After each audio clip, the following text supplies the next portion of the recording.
Welcome back to Braille's channel.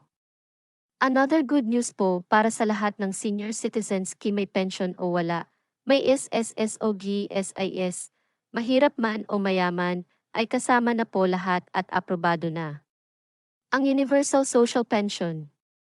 Ito na po ang inyong hinihintay mga mahal kong seniors, tutok lang po para malinaw sa lahat.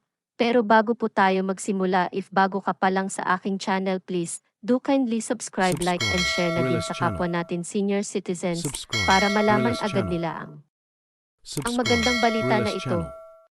With no further ado, Subscribe. let's begin na Braille's po channel. sa ating good news. Subscribe. To all senior citizens, SSS or GSIS pensioner, aprobado na ang Universal Social Pension sa Committee on Appropriations. Mahirap man o mayaman, lahat ay makakatanggap na ng social pension. Para po sa kaalaman ng lahat, may ginawa pong House Bill number 2278, ang ating Kongreso, particular sa Universal Social Pension Act, na naglalayon na mabigyan ang lahat ng senior citizens ng kaukulang cash grant benefits kada buwan, at ito ay naipasa sa unang hearing sa Congress, at after ng ilang buwang paghihintay ay naaprubahan na din sa wakas ang House Bill para naman sa Committee on Appropriations. Ibig sabihin ay mabibigyan na po ito ng pondo, kaya konting push na lang po tayo. Nakalusot na po ang ating Universal Social Pension Bill sa Congress at sa komite.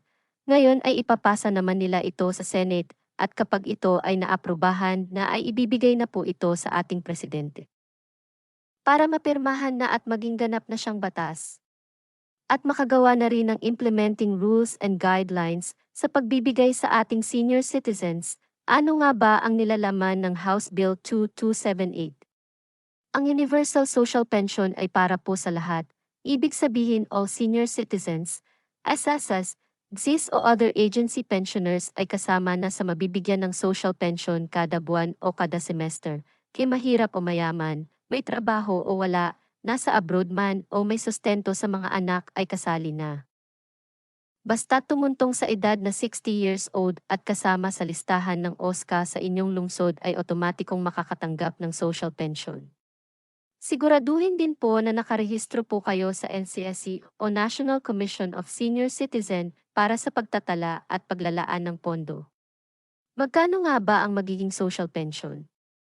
Ang lahat ng existing social pensioners ay makakatanggap pa rin ng 1,000 pesos kada buwan o 6,000 pesos per semester. Hindi po ito magbabago, madadagdag. Madadagdag lamang ang mga SSS at GSIS at iba pang ahensya na mabibigyan ng social pension. Ang lahat ng SSS, GSIS at iba pang agency pensioners na wala pang social pension ay makakatanggap ng 500 pesos kada buwan o 3,000 pesos per semester.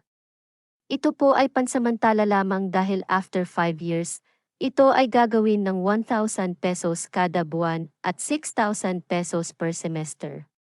Kaya be thankful na rin kahit paano ay nabigyan po ang lahat.